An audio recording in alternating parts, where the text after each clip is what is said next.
Okay, my little droogies, picking up once again with The Rape of the Mind. We are in chapter 15, and this is video number 2. I love the subtitle of this book, The Psychology of Thought Control, Menticide, and Brainwashing, by Juiced A.M. Merleau, M.D. Alright, video number 2. Indoctrination against indoctrination. An educational concept exists to the effect that conditioning to physical torture will help soldiers to be more immune to brainwashing. In one of the Air Force bases, airmen had to go through a school of torture, euphemistically called the School of Survival, in which some of the barbarous and cruel communist methods of handling prisoners were initiated in order to harden the men against future brutality. And this is out of Time, September 19, 1955. The trainees could stand the ghoulish exercises rather well. However, such a training can condition men to take over unwittingly the methods of totalitarianism. It may give a semi-official green light to enemy tactics by implying that we can do the same. Moreover, such methods may stimulate hidden sadistic tendencies in both trainer and trainee. Under the disguise of an earnest training need, American youth may be educated in the same sadistic view of their enemies. The important psychological implication of every form of harsh, compulsive training and indoctrination is that it fits into the totalitarian pattern. Moreover, the totalitarian inquisitors don't need to use physical torture in order to uncover the secrets of man's mind, although they may use these methods for their private pleasure. On the contrary, the enemy counted just as much on friendly gestures and special privileges to seduce the hungry, weakened POWs into confession. What the inquisitors especially require in order to succeed is that the enemy have a weak personality, that he be a dumbbell with a soldier's need to conform, that he be ridden with anxiety and lacking in patience. The brainwashing inquisitor doesn't need torture. Physical torture will often strengthen resistance against the inquisitor, while isolation alone can accomplish his objectives. The school that teaches only torture and evasion techniques can even arouse latent anxieties and thus, paradoxically, make it easier for the soldier, weakened by his fantastic anticipations, to surrender to brainwashing. The hero at school can become a weakling as soon as he is faced with a real challenge.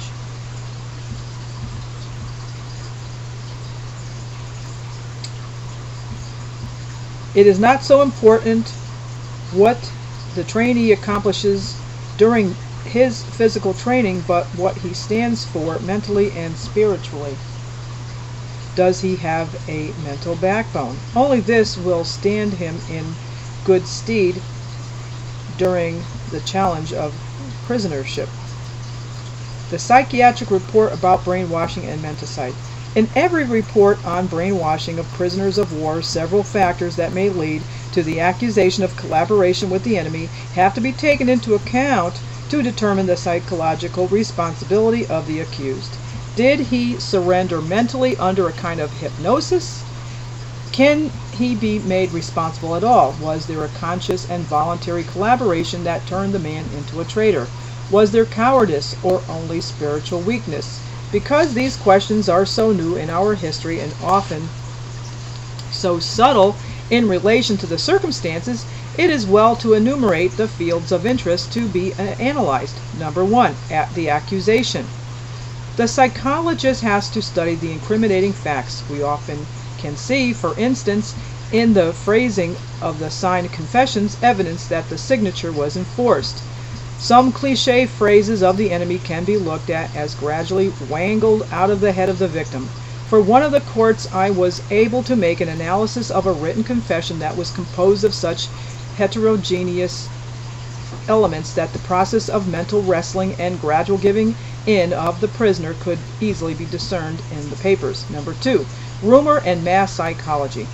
Not all the accusations against a prisoner of war made by fellow prisoners, even when the majority constantly repeat them, may be taken at face value.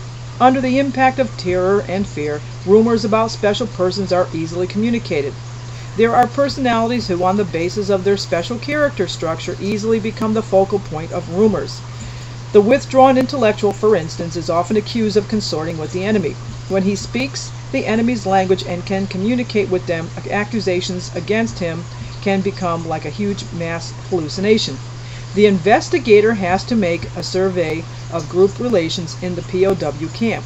The brainwashing enemy tries first to attack the leaders in order to attack the morale of the remainder of the POWs. Then he tries to select especially vulnerable personalities for his strategy of mental pressure and ideological conversion. 3. The personality structure of the accused. Certain persons, on the basis of their weak ego or their underlying neurotic anxieties, are predestined to give in earlier to mental pressures.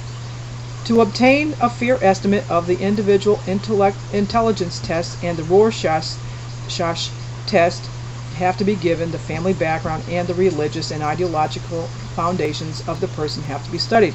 Number 4, was the brainwashee well trained to stand the treatment? What kind of information had been given to the prisoner of war during his training?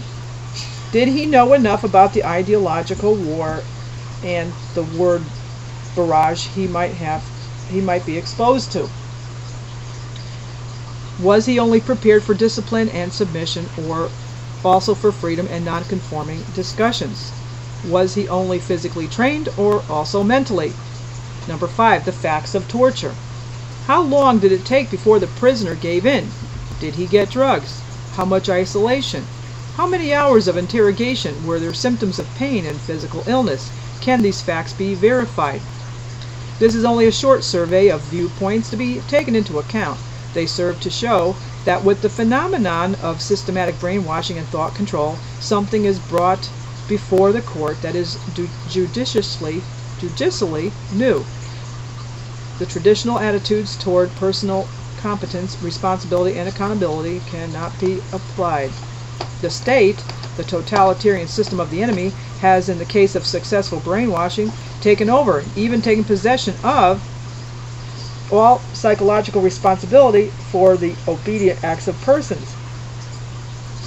Our criminal courts and military courts will have to find new rules of judging those who fell into the hands of such a criminalizing system. And that was a really short chapter. That was chapter 15. We ended that chapter, so I will see you all in chapter 16. We are reading from The Rape of the Mind. I'm sure you all know that by now.